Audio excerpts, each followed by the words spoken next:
Përshëndetje të nderuar teleshikues, do të jemi së bashku në edicionin qendror të lajmeve, ku ndër të tjera do të ndiqni. Hitesh Patel, indian i arrestuar në Shqipëri për skemën e mashtrimit në vendin e tij, la qelin pas 40 ditëve të qëndrimit në paraburgim.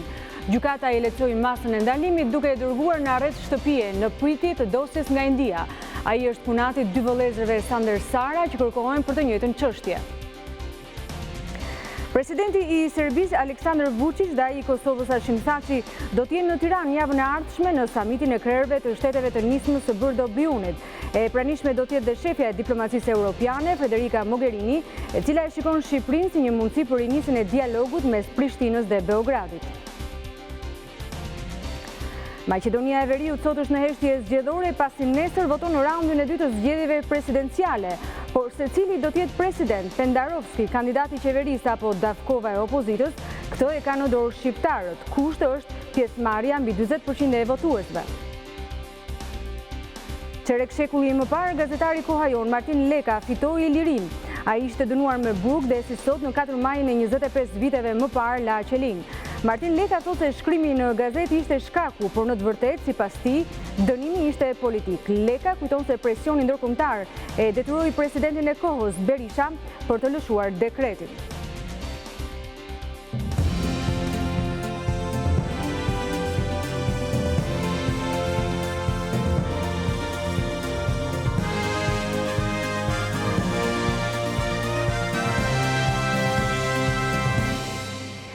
Hitesh Patel, indian i arrestuar në Shqipëri për skemën e mashtrimit në vendin e tij, la qelin pas 40 ditëve të qëndrimit në paraburgim.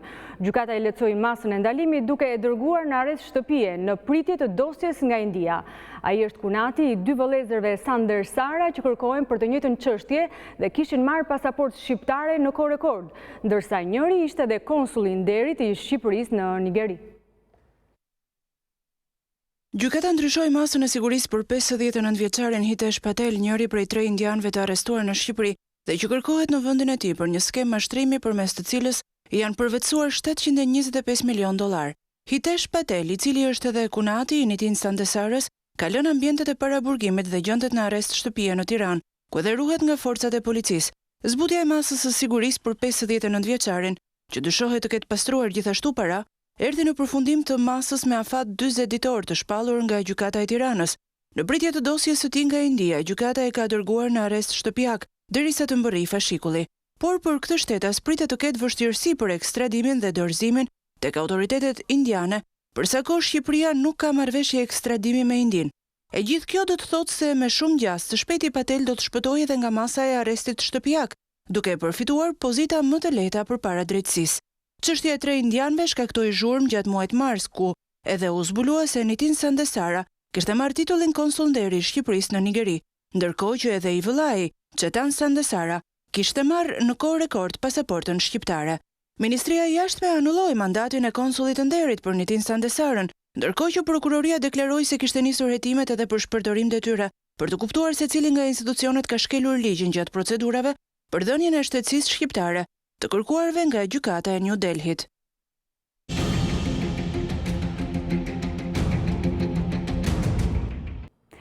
Edhe pse jashtë parlamentit, Partia Demokratike ftohet për të qenë pjesë e reformës zgjedhore që nis javën e ardhshme, por Selia Blu do të jetë në rolin e vëzhguesit. Sekretari i përgjithshëm i Kuvendit, Genci Gjonçaj, i ka dërguar një letër sekretarit të përgjithshëm të Partisë Demokratike, Gazmend Bardit, ku i kërkon caktimin e një përfaqësuesi politik për të marrë pjesë në mbledhjen e Komisionit të Reformës Zgjedhore. Të hënë në ora 17 pritet që ky komision, tashmë me përbërje të re, do të zhvillojë mbledhjen e parë me rendite, miratimin e agjendës së punës, caktimin e ekspertëve dhe miratimin e kërkesës për mbështetje me ekspertizë nga OSBE për sistemin zgjedhor.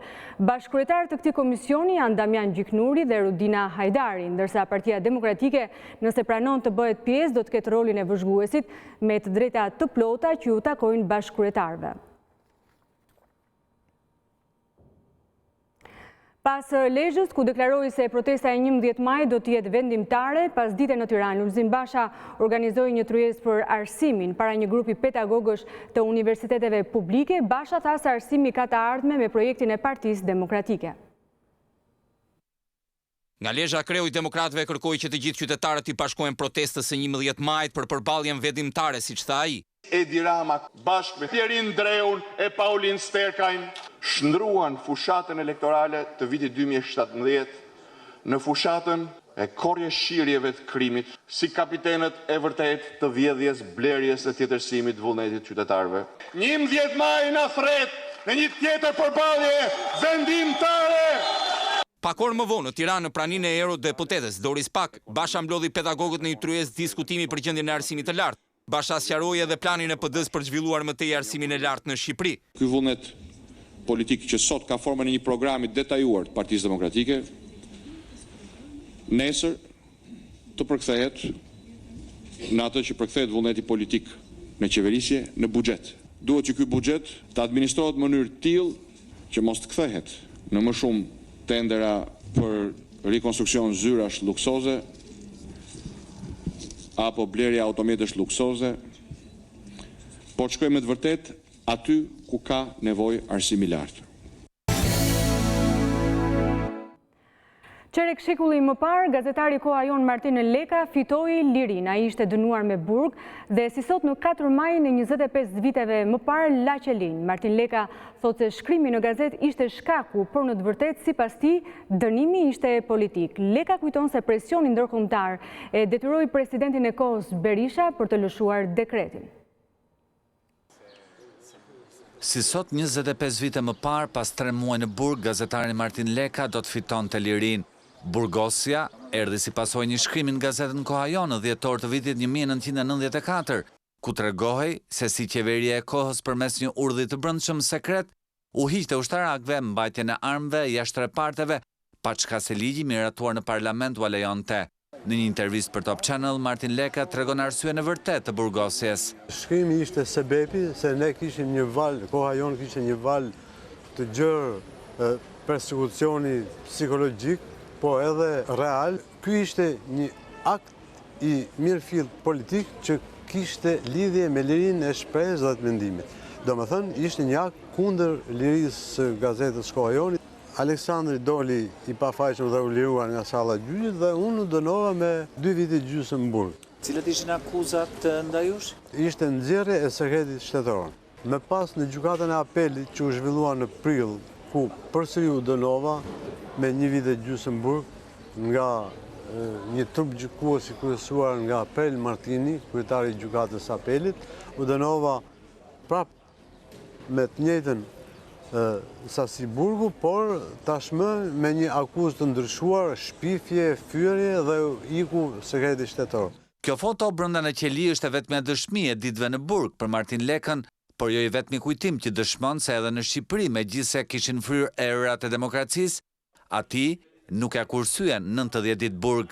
Lirimi erdhi pas një dekreti nga presidenti i kohës Sali Berisha. Në një ditë të vetme, Sali Berishës i kanë shkuar në presidencë 84 fakse që kërkonin lirimin e gazetarëve nga burg. Kështu që ishte një presion i madh ndërkombëtar, organizata ndërkombëtare, organizata botërore e lirisë shtypit, organizatat reporterët pa kufi, kryeministra, qeveri, shoqata nga të gjitha vendet e botës, kështu që ai ishte në një presion të madh. Po në rastin e ditës ndërkombëtare të lirisë shtypit është gjetur dita si festë sepse ai kërkonte që sa dërgonte këtë dekret në muajin e festave të nëntorit. Unë mendoj që nuk ishte periudhë reflektimi, ishte thjesht një gjë e detyruar. Fotot e Martin Lekës në qeli dhe gjatë procesit gjyqësor në mini ekspozitën me foto të historisë së gazetës Koha Jon ruan me fanatizëm nga botuesi kësaj gazete, Nikol Lesi. Ajo ka qenë një ngjarje shokuese për median e lirë, ka bërë të burg të padrejtë për lirin e medias, fjalën e lirë, bashkë me Aleksandr Frangën, të dy ishin të dënuar me burg. Është një ngjarje që sa herë kujtoi na bën të rikthehemi se lufta e medias lirë, sidomos e gazetës Koha Jon, që ishte vetëm një gazetë e kohës që përballë frontit të pushtetit të kohës, ishte një betejë mes fjalës lirë dhe pushtetit.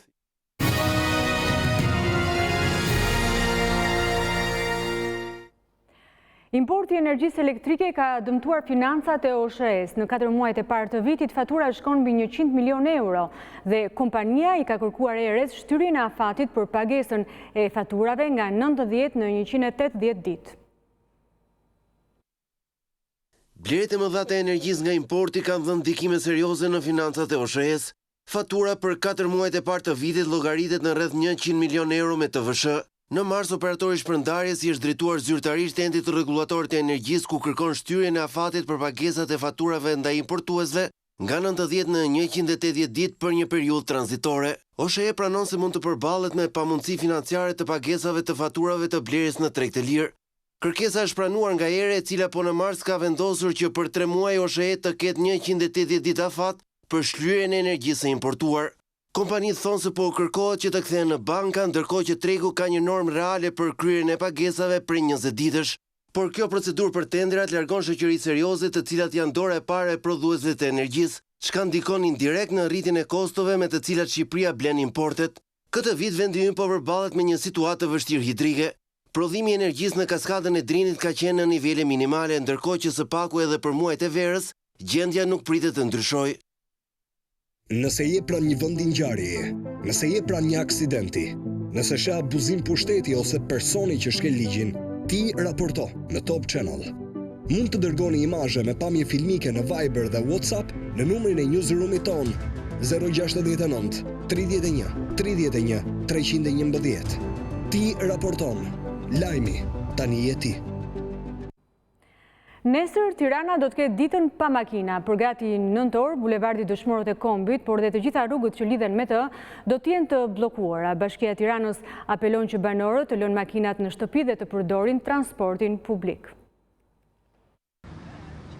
Ditën e kujtimit të dëshmorëve në 5 maj, Bashkia e Tiranës ka vendosur ta konsiderojë ditë pa makina. Përveç iniciativës individuale që këtë të diel të mos përdoren automjetet private por transporti publik, disa rrugë të kryeqytetit do të jenë të bllokuara. Bulevardi Dëshmorët e Kombit, duke filluar nga sheshi Skënderbej, ku jemi këtu, deri tek sheshi Nën Tereza, do të jetë i bllokuar për lëvizjen e makinave. Të gjitha rrugët të cilët ndërpresin apo kalojnë përmes bulevardit të Dëshmorët e Kombit do të jenë të bllokuara. Për shkak të bllokimit të aksit kryesor, siç është bulevardi Dëshmorët e Kombit, në rrugët e tjera pritet të ketë trafik të rënduar nëse qytetarët nuk do të respektojnë thirrjen e bashkisë. Por në fakt duket se ka një rritje të ndërgjegjësimit. Ne përdorim shumë pak makinën.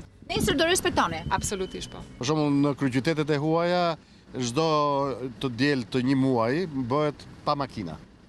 Kështu që është pak për shqiptarët një ditë në vit.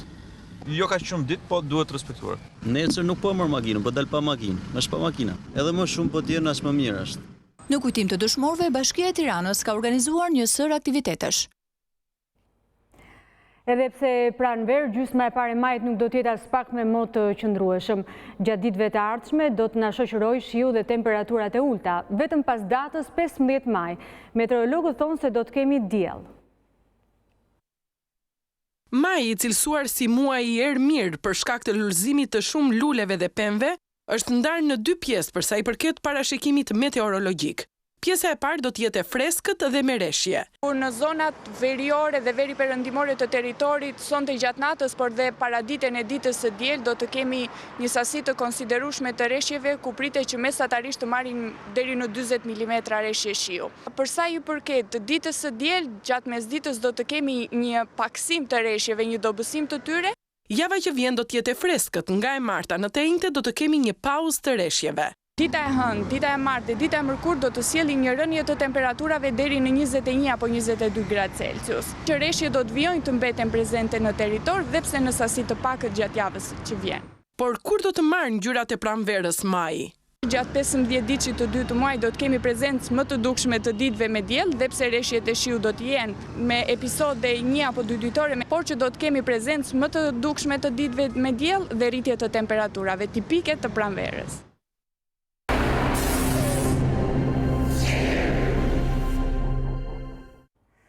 24 orët e fundit në spitalin e Bulqizës janë paraqitur rreth 30 persona të elmuar nga uji i pishëm. Shkak mendohet që të jetë uji që del nga minirat e zonës dhe që përzihet me ujin e pishëm. Rreth 30 persona janë paraqitur në urgjencën e spitalit të Bulqizës në harkun kohor të 24 orëve për të kërkuar ndihmë mjekësore. Burime nga spitali bëjnë me dije se fluksi i pacientëve me shenja elmimi vijnë nga lagja e vjetër e qytetit të Bulqizës. Mjekët thonë se intoksikimi dyshohet jetë shkaktuar nga uji i pishëm. Shenja domethënë intoksikimi janë, por sepse shprehen më të vjedhur më dhe me barku, me që barku ka filluar të shih pas ditë duke ardhur raste të tilla, shkaqet pastaj nuk vjen, po më tepër të shoh dyshim për linjën e ujit.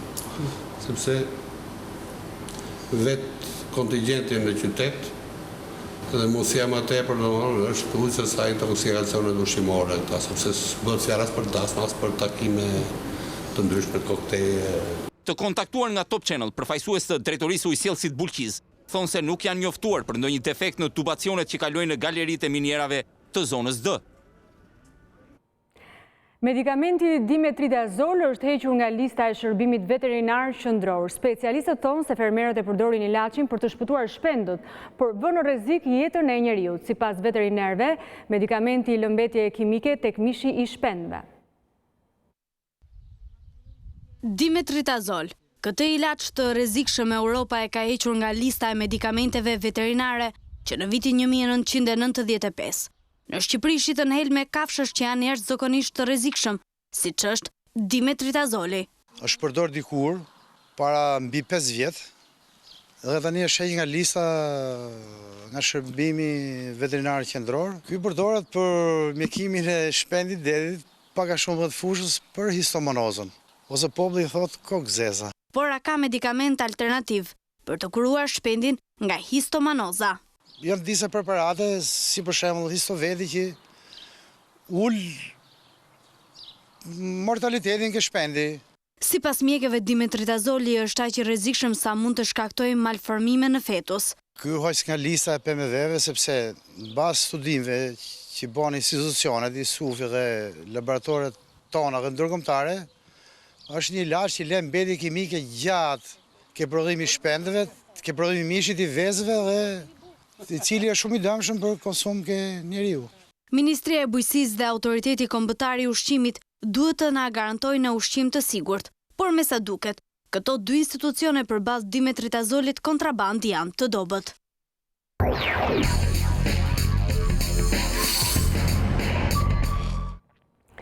Presidenti i Serbisë Aleksandar Vučić dhe ai i Kosovës Hashim Thaçi do të jenë në Tiranë javën e ardhshme në samitin e krerëve të shteteve të nismës së Brdo-Briunit. E pranishme do të jetë dhe shefja e diplomacisë europiane Federica Mogherini, e cila e shikon Shqipërinë si një mundësi për rinisjen e dialogut mes Prishtinës dhe Beogradit. Pas Berlinit, liderët e vendeve të Ballkanit Perëndimor do të takohen sërish në Tiranë. Bëhet fjalë për procesin e Brdo-Briunit që organizohet këtë vit në kryeqytetin shqiptar në datat 8 dhe 9 maj. E kjo po shihet nga Brukseli dhe si një mundësi tjetër për të dhënë hovë dialogut mes Prishtinës dhe Beogradit. Zëdhënësia e Bashkimit Evropian Maja Kocijancic tha në Bruksel se takimi i Berlinit ishte një kontribut, por se BE do të vazhdojë të ndërmjetësojë dialogun mes Prishtinës dhe Beogradit. Sipas saj, përfaqësuesja e lartë e BE-s për politikën e jashtme Federica Mogherini do të ruajë kontaktet me palët dhe do të marrë pjesë në takimin e Tiranës, ku do të përpiqet të ulë në një tryez Hashim Thaçin dhe Aleksandar Vučićin. Mogherini është e gatshme të organizojë një takim të ri në kuadër të kornizës së dialogut, por Kosova duhet pezulloj taksën mbi mallrat serbe në mënyrë që dialogu të mund të rifillojë shpejt, tha Kocijancic. Samiti i Berlinit u mbajtë të hënën e 20 prillit me iniciativën e kancelares gjermane Angela Merkel dhe presidentit francez Emmanuel Macron. Federica Mogherini ishte e pranishme në samit dhe zhvilloi një seri takimesh dypalshe me liderët e rajonit, po ashtu, i gjithë samiti kishte në epiqendër pikërisht çështjen e dialogut mes Kosovës dhe Serbisë, pavarësisht se nuk pati konkluzione dhe rezultate të qarta. Maqedonia e Veriut sot është në heshtje zgjedhore, pasi nesër voton në raundin e 2 të zgjedhjeve presidenciale, por secili do të jetë president, Pendarovski, kandidati i qeverisë apo Davkova e opozitës, këtë e kanë në dorë shqiptarët. Kushti është pjesëmarrja mbi 40% e votuesve. Aleksandër Marku njofton nga Shkupi. Mitingjet elektorale të natës së kaluar i dhanë vendin heshtje zgjedhore në Maqedoninë e Veriut, disa orë para se të fillojë raundi i dytë i zgjedhjeve presidenciale. Stevo Pendarovski, i mbështetur nga koalicioni qeveritar i kryeministrit Zaev dhe Gordana Siljanovska, e përzgjedhura e partisë opozitare VMRO, kanë theksuar edhe një herë rëndësinë e pjesëmarrjes së qytetarëve në votim dhe nevojën e stabilitetit politik të vendit. Të shkoni të votoni masivisht të dielën në 5 maj. Siç e dini, ekipi politik që ju udhëhoqi 2 vitet e fundit ka zgjidhur çështje të cilat askush nuk mund t'i zgjidhte për 30 vitet e fundit. E dini që ishin kompromise të vështira, por të domosdoshme, dhe e dini se para ndryshimit të emrit të vendit ton, bota dhe Bashkimi Evropian nuk e hapën derën për ne. Kuvaše dosega, jas ke go praktikuvam. Deri më tani asnjë nga funksionet e presidentit nuk u përdor me të vërtet për të zgjidhur çështjen e emrit. Ju referohen pushteteve të ndara që ka presidenti në marrëdhëniet e jashtme. Kusht që Maqedonia e Veriut të zgjedhë të dielën presidentin e gjashtë të saj është që pjesëmarrja të jetë mbi 40%. Përndryshe, vendi do të shkojë në zgjedhje të parakohshme, siç ka deklaruar kryeministri Zoran Zaev me një presidencë disa mujore të kryetarit aktual të parlamentit, Talat Xhaferi. Ashtu si dhe në raundin e parë të zgjedhjeve presidenciale këtu në Maqedoninë e Veriut, çelësi i rezultatit varet nga pjesëmarrja si dhe nga vota e shqiptarëve.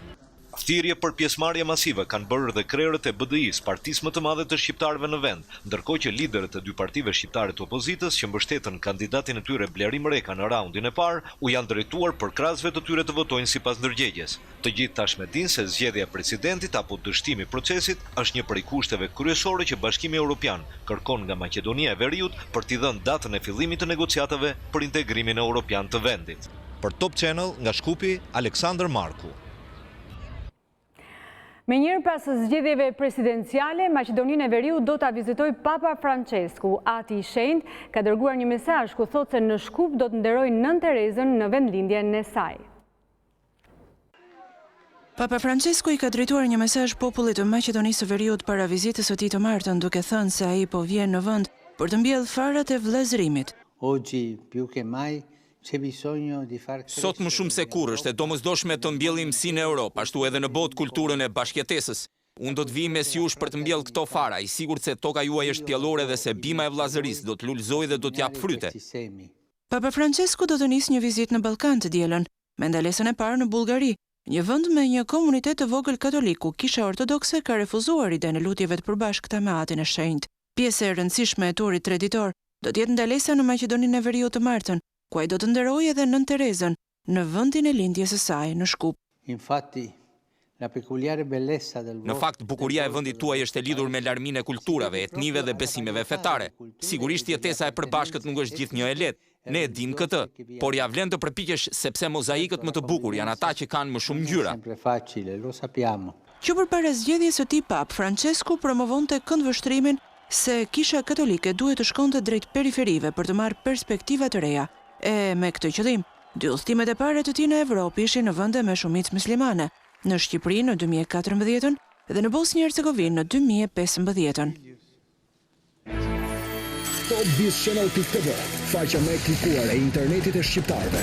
Gjithçka që ndodh në vend, rajon dhe botë. Gjithçka nga aktualiteti, sporti dhe argëtimi. Me një dizajn të ri dhe shumë praktik, si në versionin desktop dhe atë mobile. Topvision.tv, të parët për shqiptarët. Gjurmë shqiptare sjell sonte në mbrëmje të pathënat e 7 prillit 1939, dokumente dhe fakte se përse ushtria shqiptare nuk bëri rezistencë të organizuar dhe çfarë ndodhi para dhe pas pushtimit të Italisë. Në këtë fotografi të rrallë dallohet një grup marinarësh dhe oficerësh të marinës shqiptare në vitet 30. Pikërisht në pjesën më qendrore të saj bie në sy një prej tyre, për qëndrimin krenar dhe fort të hijshëm. Ai është Mujo Ulqinaku, njeriu që në vitin 1939 u kthye në simbol të rezistencës ndaj pushtimit italian. Forcat italiane patën projektuar një zbarkim të thjeshtë. Madje, kështu edhe e paraqitën në videot propagandistike të Institutit Luçe. Por në fakt, nuk ishte plotësisht kështu. Në Durrës, një trup e vogël zgjodhi të kundërshtonte me armë pushtimin. Në krye Mujo Ulqinaku, një oficer qëndrestar, historia të cilit nuk është treguar kur mjaftueshëm në një dokumentar televiziv. Vetë Mussolini ka qenë shumë interesuar dhe ka qenë arkitekti i pushtimit italian Shqipërisë. Pikërisht, me të ardhur mbështet zogu e kuptoi që gjëja e parë do ishte një aleancë me Italinë. Ishte marrëveshja 25 marsit 39-ës, më tepër se marrëveshja është një ultimatum. E vetë një luftë që u bë vetëm kull në rëmullakët. Ja, kjo është unaza që ne kemi si kujtimin më të fort nga gjyshi. Është një unaz me kalli gruri. Sot në mbrëmje në 20:10 minuta në gjurmë shqiptare të gazetarit Marin Mema, të pathënat, dokumentat, faktet dhe të dhënat e 7 prillit 1939. Përse ushtria shqiptare nuk bëri një rezistencë të organizuar, çfarë ndodhi para dhe pas pushtimit italian, si qëndroi ball mira ushtarëve italian trupa e vogël e drejtuar nga Muja Ulqinaku, si u fshe nga propaganda italiane gjithçka. Të vdesësh për vendin tënd, nga Marin Mema, sonte ora 20:10 në Top Channel. E përditshmja britanike Express e rendit Shqipëri në vendin e 3 të sigurt në botë në rast se shpërthen lufta e 3 botërore, dhe kjo për shkak të 170.000 bunkerëve që janë ndërtuar gjatë regjimit komunist. Në vend të parë, britanike ja rendit Shtetet e Bashkuara të Amerikës dhe në të dytin Zvicrën, po për numrin e bunkerëve që mund të strehojnë popullsinë. Lufta e 3 botërore është bërë një shqetësim për shumë njerëz, ndërkohë që tensionet mes fuqive të mëdha globale po përshkallëzohen. Marrëdhënia mes SBA-s dhe Kinës është veçanërisht e acaruar tani, dhe e përditshmja britanike Express i ka dedikuar një vëmendje të posaçme vendeve më të sigurta të botës, me më shumë bunker, ku mund të shpëtosh një lufte të mundshme të 3 botërore. Dhe Shqipëria është një ndër vendet më të sigurta në botë, konkretisht e treta më e sigurta pas SBA-s dhe Zvicrës. Në SBA, shkruan Express, pjesa më e madhe e shteteve kanë rrjetë bunkerësh. Qeveria amerikane i ka ndërtuar ato gjatë luftës së ftohtë për punonjësit federal. Zvicra po ashtu është unike dhe ka bunker të mjaftueshëm për të akomoduar të gjithë popullatën e saj. Dhe e treta, Shqipëria, shkruan Express, ka më shumë se 170.000 bunker, të ndërtuar mes viteve 1960-1980, gjatë sundimit komunist. Në fakt, ka mesatarisht 5.7 bunker për çdo kilometër katror në Shqipëri, ose ndryshe një bunker për çdo 4 shqiptar. Bunkeret janë ndërtuar në kurriz të financave të vendit në një kohë krize ekonomike dhe strehimi, dhe nuk janë përdorur asnjëherë për mbrojtje në luftë, shkruan Express. Pas Shqipërisë vjen Suedia me më shumë se 65.000 bunker, që do të mund të mbanin 7 milion njerëz në rast të një lufte botërore. Të tjera vende të sigurta konsiderohen dhe Danimarka, Norvegjia, Finlanda dhe Islanda, që kryesojnë edhe listën e vendeve më të lumtura dhe me standardet më të larta të jetesës, ndërsa vendet më të rrezikshme në një skenar të tillë janë Libia, Somalia, Jemeni, Afganistani, Sudani dhe Mali.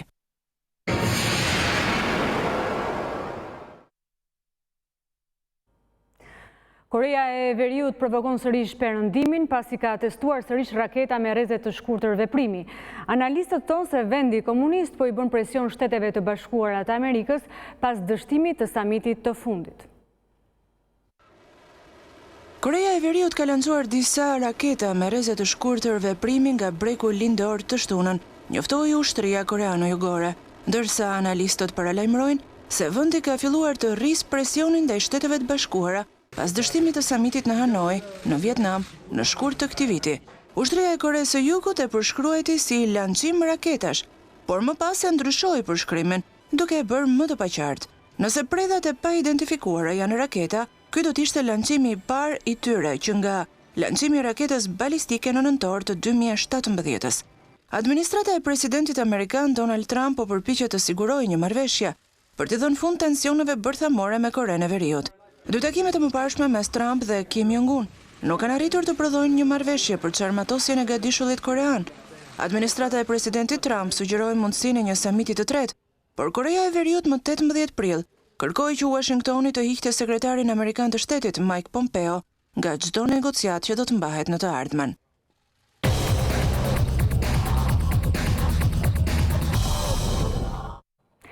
Partizani mundi flamurtari në shtëpi dhe shkon drejt titullit. Edhe Tirana mori 3 pikë me Skënderbeun, ndërsa javën e ardhshme luhet derbi i kryeqytetit. Partizani afrohet akoma më shumë titullit kampion që i mungon prej 26 vitesh. Skuadra e Skëndergegës fitoi në fushën e vështirë të Vlorës ndaj flamurtarit me rezultatin 3-0, duke ruetur diferencë prej 10 pikësh me Kuksin, që nga ana e tij mori këtë fundjavë fitoren 3-0 në tavolinë ndaj Kamzës. Partizani zhbllokoi rezultatin në minutën e 27 me anë të Yasir Hasanit dhe mbylli pjesën e parë me rezultatin 1-0. Në 45 minutat e dytë të kuj shënuan edhe 2 gola të tjerë, fillimisht me Mensa dhe më pas me Çinarin, për të vullosur shifrat në 3-0. Javën e ardhshme është derbi me Tiranën, një sfidë që të kuq do të kërkojnë që ta shfrytëzojnë për të mbyllur matematikisht çështjen e titullit në superiore. Ndërkohë Tirana mori 3 pikë shumë të rëçmuara në një përballje shumë delikate, si ajo me Skënderbeun, të cilin e mundi me rezultatin 1-0. Fatin e kësaj sfide përbardhë dhe blutë e zgjidhji Erdon Hasani, me golin e shënuar në minutat shtesë të sfidës, kur të gjithë po mendonin se gjithçka po mbyllej në barazim pa gola. Me këtë fitore Tirana e sheh veten në kuotën e 40 pikëve, 5 pikë larg Kastriotit, që është ende në zonën e rënies nga kategoria pas barazimit 1-1 në sfidën me Laçin. Marku kaloi kryetarët në avantazh për Laçi barazoi me Lushkën. Me 40 pikë është edhe luftëtari, që nuk shoi më shumë se barazimi 0-0 me Teutën. Kur ka kaluar gati një muaj nga europiani Gjorgjis Brikenu Calja, që solli 3 medaljet në Shqipëri, është lënë në arrest nga të gjitha institucionet dhe nuk ka përfituar asnjë shpërblim. Por për ndër të tij, në qytetin e Cërikut, u organizua kampionati i të rinjve në peshngritje. Edhe pse me 5 medalje europiane shumica prej tyre të arta, Federata Shqiptare e Peshngritjes mbetet shumë larg vlerësimeve financiare, por edhe sa i përket vëmendjes nga Ministria e Sporteve. Thuajse një muaj nga përfundimi i garës së peshngritësve shqiptare në europianin e fundit në Gjeorgji, që nënkupton edhe përfundimin e periudhës së pritjes së analizave të dopingut, ende për asnjë peshngritës medalist, por as edhe për federatën, nuk ka një falënderim për ngritjen e flamurit, jo më për përfitimin e shpërblimeve për medaljet. Por kjo periudhë tashmë është ndruar si një rutinë, ashtu si edhe medaljet e fituara për kampionin e Europës Briken Calja. Deri tani jo, absolutisht. Domethënë kjo është vërtet për të ardhur keq, sepse nuk po flasim për Brikenin, por flasim për medaljet. Mos harrojmë që janë 5 medalje europiane që kanë ardhur Shqipërisë dhe me sa duket e vetmi gjë që si intereson Ministrisë Sporteve që janë medaljet. Për të janë konfirmuar dhe pikët olimpike në bazë të paraqitjes së tij në aktivitetet e fundit madhore. Jam i 6-i, i 17 totalisht i gjithë kampionatit botror, që është një rezultat shumë i lartë. Doja që t'i bëja thirrje dhe shtetit, domethënë sepse lojrat olimpike parafrojnë dhe duhet ta kam një mbështetje për të finalizuar dhe pse jo dhe medaljen olimpike, domethënë duhet ta kam një vëmendje më e madhe ndaj peshngritjes. Ndërkohë për nder të tij dhe ekipit të Shtërmenit nga më të suksesshmit në sportin e peshngritjes, në qytetin e Cerrikut Federata zhvilloi kampionatin e të rinjve, për të theksuar ishte pjesëmarrja e të rinjve dhe fëmijëve bashkë me femrat në këtë sport. Vendosëm që të bëhet në Cerik me rast që doli kampioni i Evropës, edhe në kampioni i Evropës Briken Calja, që të afrimitojnë sa më shumë sportistë që të vinë në dyert e shtangës. Duke nisur nga klubi privat i Elbasanit, duke nisur nga Partizani që ka prurje shumë të madhe, ka Fier që s'ka patur ekip fare për vajzat, është një prurje shumë mirë është. Kampionati i ardhshëm madhor për peshngritjen shqiptare do të jetë ai botror, si i fundit për grumbullimin e pikëve për Olimpiadën e vitit të ardhshëm.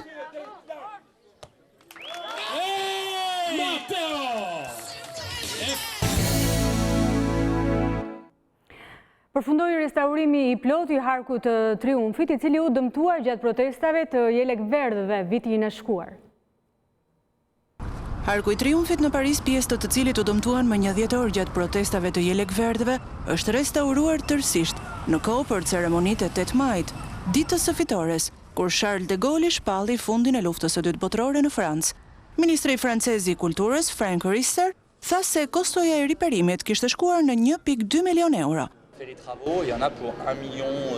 Kostoja e punimeve ka shkuar në rreth 1,2 milion euro dhe kjo përfshin edhe punimet elektrike, ndriçimin si dhe restaurimin e veprave të artit, veçanërisht të Marsejezës. Harku i Triumfit është simboli i kryeqytetit francez dhe u dëmtuar rënd më një dhjetor. Veprat e artit u dëmtuan, vetë harku u mbulua me grafite e të tjerë. Ai është një simbol i fuqishëm i Parisit, simboli i unitetit kombëtar të vendit. Harku i ndërtuar si një haraç për fitoret e ushtrive të Napoleonit, pret rreth 1,5 milion vizitor çdo vit. Ai u hap më 12 dhjetor, por sidoqoftë, nevojitej një restaurim i plot, që kërkoi disa muaj punë. Artistë ndërkombëtar të rrugës janë mbledhur në Lyon në edicionin e parë të festivalit Fresh Paint. Ata thonë se arti i rrugës duhet të promovohet.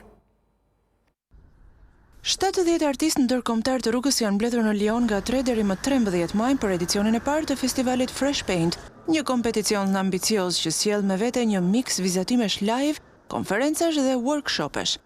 Le street art n'a pas besoin d'être promu. Arti i rrugës duhet të promovohet, ai ekziston. Ne bëjmë gjëra si këto për t'i dhënë publikut kënaqësi. Kur organizohet një festival muzike, unë nuk mendoj që muzika duhet promovuar. Ne vetëm duam raste të tilla për të vlerësuar artistët dhe për t'i mbledhur ata në të njëjtin vend. Në artin e rrugës çdo kulturë ka markën e saj, thot organizatori. Shumë prej artistëve sjellin pamje me të vërtet tërheqëse.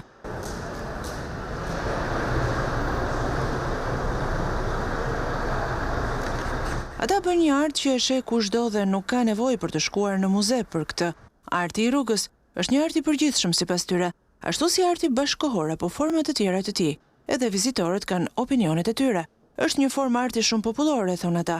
Të gjithë kanë akses tek ky art, edhe të gjithë shohin atë që duan në të. Kemi ardhur këtu në fund të këtij edicioni informativ. Unë ju falenderoj për vëmendjen. Bashkë mirupafshim.